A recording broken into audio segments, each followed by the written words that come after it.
Hey, good morning, everybody. Another message in the bottle being sent out, and hopefully people are listening and uh, uh, thinking for themselves and seeing what's kind of going on.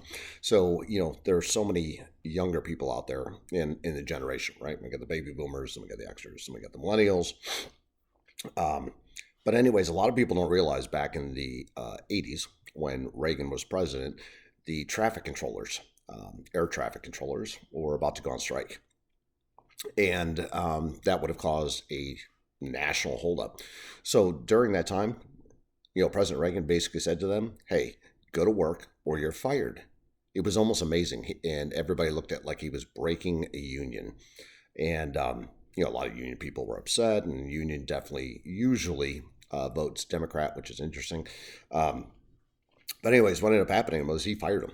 The ones that decided to strike, and he said, "That's it. You're fired. Done. Fired them all." And in return, there was no craziness. We still had airplanes flying. And then there got people that either broke away from the union or went back to work or whatever. But when you have absolute power corrupts.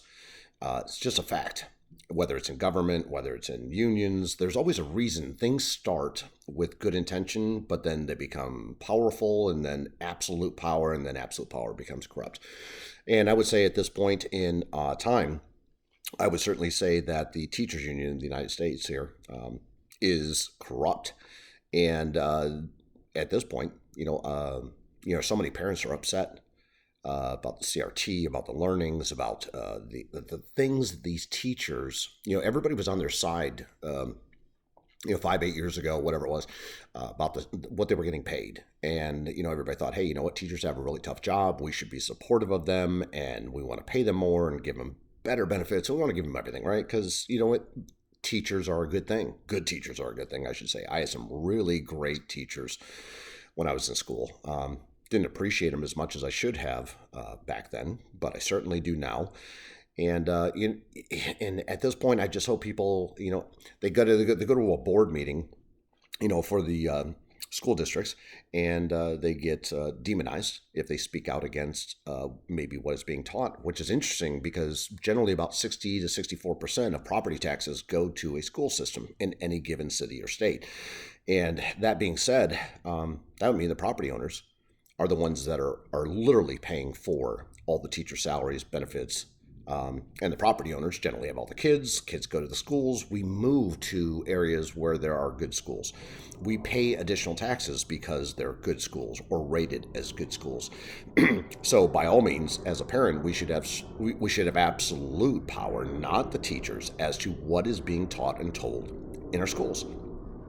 So whether you agree or disagree with the CRT, whether you disagree or agree with the shutdowns, the mask wearing, the immunizations, everything else, all of this seems to be just absolute power has been corrupted. So we supported all the teachers, and I have friends that are teachers. I have friends that are principals. So family members, all this good stuff, right? So it's not like I'm detached or I don't ask for opinions from others. But I think when your education system gets involved in a political system, we have problems. And that, I think, is what has happened. Everybody takes advantage when things are down. COVID, things were down. Bad decisions made by government, bad decisions made by people. It was just, all in all, I don't think any of us did it right. So, the blame game go on and on. But yet to continue that corrupt power is just, I think it's time to end that part of it. And, the public school system is a failure. That's what we've learned. Um, yeah, the public schools system is a failure. We need to go into choice. And it's that simple. If I'm going to give 64% of my property taxes to a city um, and to a school system that doesn't want to listen to me, then give me my 64% back and I'll support a different system. That should be an option. And I wholeheartedly think that people should pay attention, wake up to this piece of it, and make up your own mind. Do your own research. This is always about free thinking. But I think as you do your own research, you're going to find out, like, holy wow! Like if you own a home, or even the home you rent, the owner of that home, right, still has to pay property taxes. And all those property taxes are going to support your schools, the teachers, the buses, and all the stuff that goes through it. And for them or anybody else that's a civil servant, right? They work for us. That doesn't mean they don't have a job to do. Doesn't mean they shouldn't be respected. Just means that they do need to remember who the boss is, and the boss is the people that pay the bills. It seems like our government has forgotten about that. Certainly seems like the unions have forgotten about that. And again, I come from a long line of there were some stronghold union people in my family, still are, and again, power, absolute power becomes corrupted. In any society, in any generational, anything, there's always good intentions when things start, but then they go sideways. I think they've gone absolutely sideways. So my message in the bottle is, I'm throwing it out there to everybody. That's whether you're a citizen, not a citizen, you're paying taxes, and those taxes support a system. So even if you're immigrant or non-immigrant or illegal or whatever, your kids are going to school. They're being taught subjects or mathematics or whatever. And is it the way in which you want them taught? And if not, everybody should have the ability to speak up and absolutely be able to say, hey, I don't agree with this, or I do agree with this, right? So it should be voted democratically at a local level, right? And again, if you don't like the city you live in, you can move. Talked about that in my last video about taxation, tax rates, all that kind of stuff, right? So you have the ability to move if you don't like where you live. If you don't have the ability to move to a place where you would like to live because of economics, well, then let's go back to that whole scenario, which I've talked about a lot. And the economics of things is inflation is killing everybody. Why is inflation killing everybody? And that goes right back to not a lack of oil. It is a lack of refinery. It is over-regulation by the federal government currently. And that's the difference. So when everybody says, well, how can price of gas be, so high compared to where it was 3 years ago, 2 years ago? It's simple. Regulations.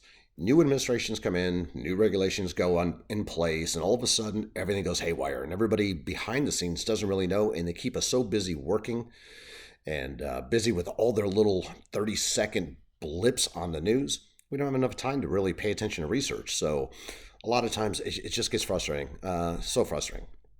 And so a lot of times I put these videos out, not because I'm preaching to anybody. Certainly not. I don't look at it as teaching. I look at it as, again, free thought, right? I want everybody to be free thinkers and say, why? Why is this happening? Because the interesting part is, even when Obama was in office, the price of oil per barrel was actually more expensive, twice as much than it is now. And yet the price of gas during Obama was not as high as it is now. Little financial thought, right? Because if it's about oil and the price of oil or the shortage of oil, why was it cheaper in Obama years than it is Biden years? These are all regulations. That's all this is. This is a giant game they're playing with American society. But again, we go back to the teachers union. And I would encourage everybody to, I think it's time to break away. I think it is time for governors. I think it is time for even the president to step up and say enough's enough. They're messing with our kids. I hope everybody gets out and votes and says, you know what, we're done with this. And I think it's time to abolish literally the public school system and start over. They can sell those buildings to private corporations that will teach the subjects that we need our kids to learn, which is STEM. I think all these other things are very important when it comes to learning, and not everybody's mind works the same way. But if we're going to succeed as a society, we need people to learn skill sets and information that will help further that. Certainly not some of this garbage being taught. I hope everybody has a great day. God bless, and please, hit the like, subscribe, share, leave me a comment. I'd love to hear your thoughts.